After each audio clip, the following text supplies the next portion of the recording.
Hey, welcome to the Black Knight Nation podcast. I'm your host, Sal Interdonato. The Black Knight Nation podcast is brought to you by Higher Echelon, a company run by former Army fullback Joe Ross. We appreciate Higher Echelon's sponsoring this podcast. And today we have a one-on-one with the new Army offensive coordinator, Drew Thatcher. Drew, thanks so much for taking time today to talk to us. Yes, sir. Glad to be here. Excited for this. Yeah, just you had the introductory press conference yesterday, and you talked a little bit about your background and like your where you played in college and who kind of your mentors were. And I just wanted to ask you, maybe growing up, kind of what were you like your influences? What were you gravitated to growing up as a player, maybe even at the high school level, and then in college? Like, what were some of the things you were watching on offense that really intrigued you?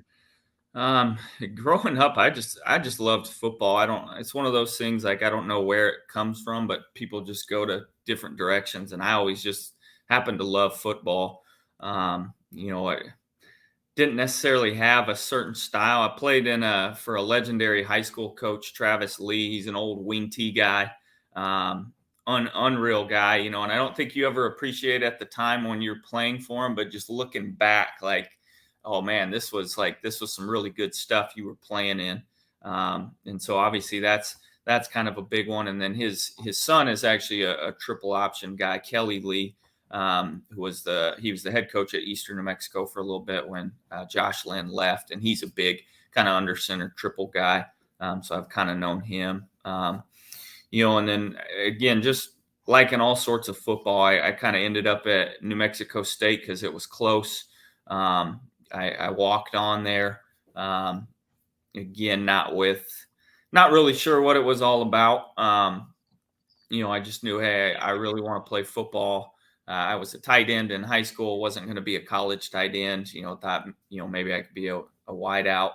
And then, so the first year was under Tony Samuels, who was our head coach, and he did a really good job for, the resources and stuff that he had there. And then they made a change, and that's when Hal Mummy came in with the air raid and all that stuff. So got to experience that. And then again, once I finished my playing career, they made another head coaching change. Coach Walker came in. Got to learn from three very different and really good offensive coordinators. So it's kind of been cool that I've just got to see so many different systems, and the way things work. And then I think just the way that people, like, again, you're going to draw X's and O's up and they all work on the board, right? Or nobody would put them, but just the way teams implement them, the way you treat your players within those systems. And so just been able to see a lot of that stuff. Yeah, when your hiring's announced, a lot of Army fans are going to Google, I'm sure, and typing in your name and looking up what you ran at Nebraska Kearney and thinking, okay, we're gonna get like the exact, we're gonna get something very similar to what you ran at Nebraska Kearney. And you said yesterday that you gotta gear it to your personnel, the talent that you have around. So it seems like from what you're talking just now that it's not gonna be something where it's going to be maybe a multiple look, so to speak. Tell us what you envision of this offense at Army. Maybe that would be the best question. Yeah, you know what? Again, I don't think I know what direction we need to go and what direction we want to go. I've been able to watch some film of the players and what they've done, but I think a big chunk of that again is going to be getting through spring. Obviously, there's going to be base stuff we implement.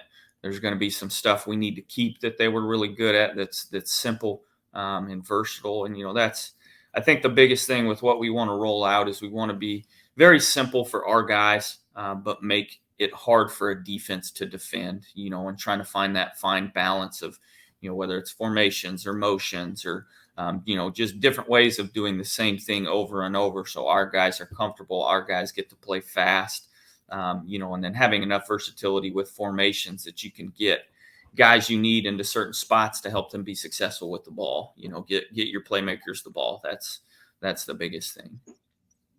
And you talked about the system being quarterback friendly, and so when you talk about it being pretty, you know, e- basic enough for your guys to know different formations, but hard enough to prepare for. That's kind of when you look at service academy football, there's so much flex bone offenses, right? You see with the Air Force and Navy. You think you'll be similar to those? Or are you going to be trying to be a little bit different than those, or how you see that that side of it? I mean, I think we're going to be different. I think we'll have a true gun aspect that we're going to be good at.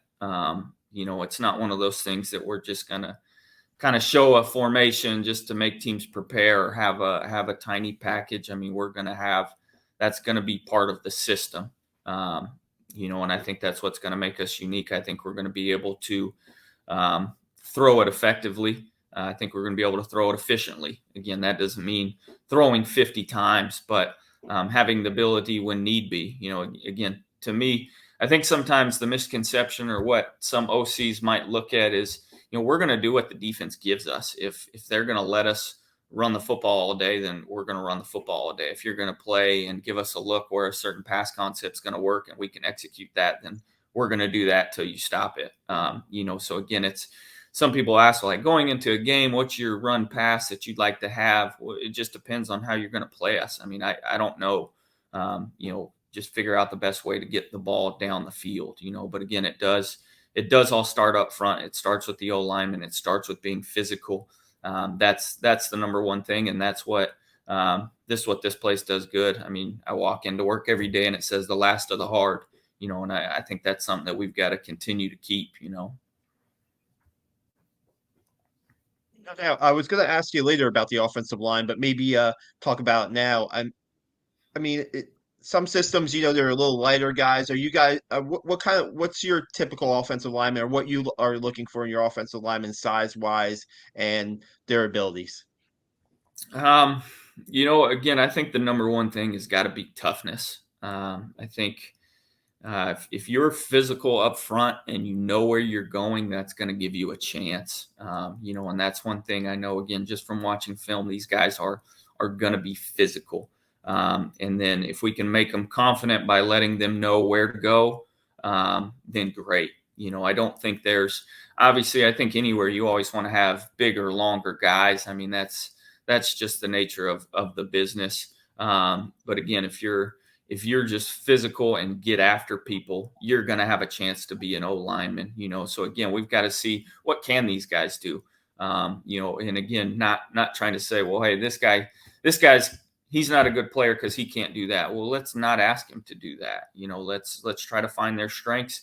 And again, tailor the system to what our strengths are right now. And then as we recruit, if you get, some bigger, longer guys, great. We can start to transition to more stuff when we have the guys that need it. But you don't just try to throw away players who don't fit a certain cookie cutter mold. What can we give these guys success with? No doubt. On the recruiting side, do you think that I don't know how closely you follow Army and maybe what they have now, but you think that things will change on the offensive side of the ball and what Army will be recruiting it into your system, or do you think that you're kind of looking for the same type of guys, like the playmakers, like you said, the speed guys on offense, the quarterbacks that can run, out of the gun, so to speak? I hope it. I definitely think it's going to help us in recruiting. I think it. Wide receivers are going to want to play in this a little bit more than others. I mean, they're gonna have legit opportunities to play wide receiver. They're going to have opportunities to run routes and have a route tree and stuff like that. So I think that's going to let us recruit some of those guys. Again, they've got to be the right guys here. I mean, that's the beauty of West Point. You find the right guys that fit this school. But maybe some of those guys that do fit this school now are more intrigued by the offense because they'll have a few more options to make plays. I mean, I get it. If you're coming to play football, you want a chance to make plays. You want a chance to contribute with the football. And I think we can go after some of those guys now that, are attracted by the school and the prestige of this place, but also, wanted to be a fit in the offense. I think we can get some wideouts. I think we can get some slot receivers. And then again, quarterbacks. So we've had some really good quarterbacks here. I think we can continue to recruit those guys and hopefully, even elevate it. Again, it's a very quarterback friendly system. Those guys have the ball. They get to run with the football. They're truly throwing it as a quarterback. I think that's one thing in recruiting that we'll talk to these guys about is you don't want I'm not looking for an athlete to put at quarterback. I want a quarterback that's an athlete, and just kind of putting that first. So it's, again,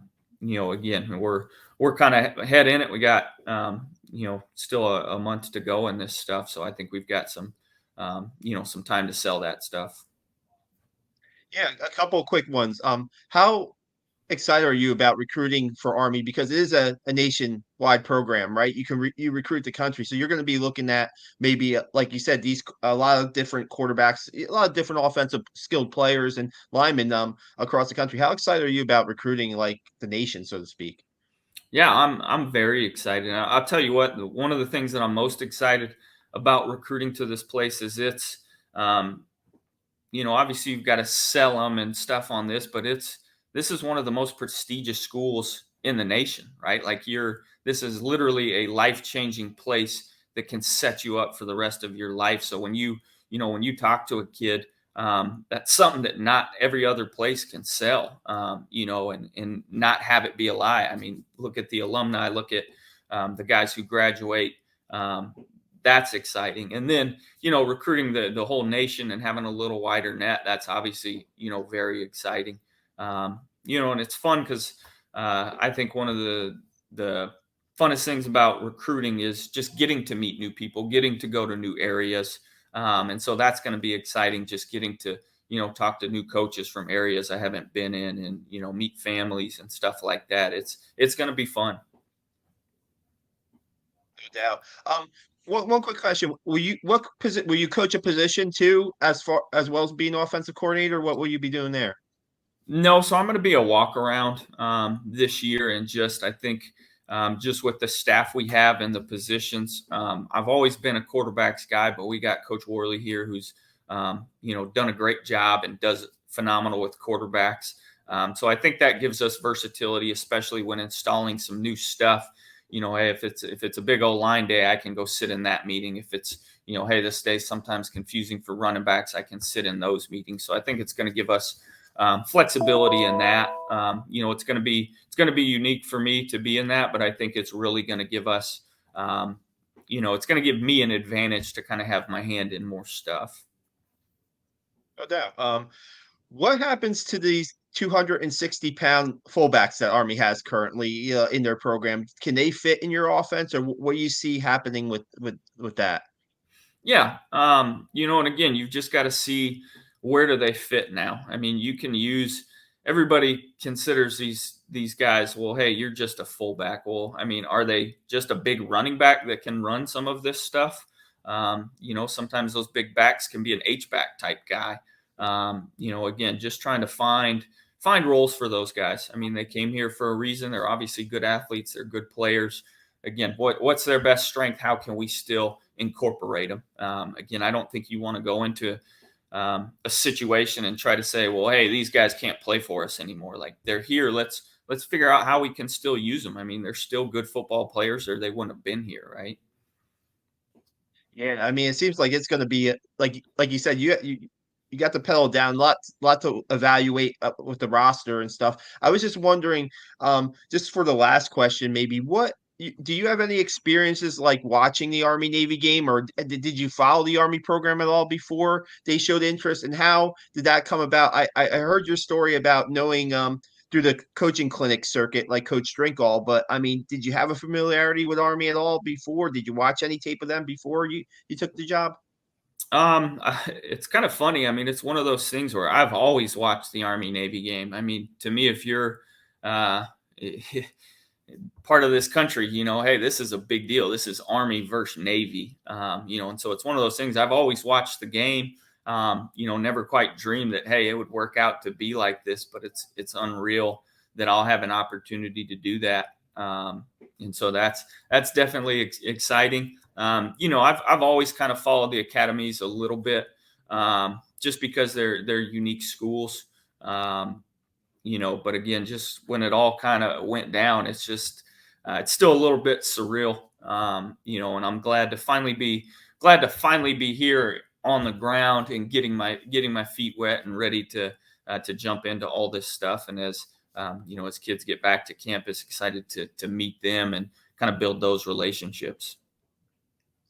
I mean, taking this job, Drew, coming from, Nebraska Kearney and go Service Academy football. I mean, how do you consider it a huge step in your career, and just what do you think the decision to take it, like you said, was kind of like when they come calling, you listen, Can you just go into that before we go? Yeah, it's I mean it's definitely a good jump. For the career. It's always hard leaving a place when you've built such good relationships. We had a really good community. Those kids are awesome. That quarterback room that I had, top to bottom, just awesome kids. But again, it's this opportunity is just one you don't pass up, and hopefully, it will be good for my career. Hopefully, I can continue to help these guys have success here, and I'm looking forward to it. It's a chance to build a whole nother network of relationships. And again, I'm excited just to get to know these kids. That's why I coach. Is you love being around the kids. You love football. You love being around kids. You love helping them develop, helping them succeed, watching them grow. And then this place will be unique as well, because I mean the kids that come here are going to do some amazing things post football whenever that happens for them, and so that's going to be exciting to watch those guys. Absolutely.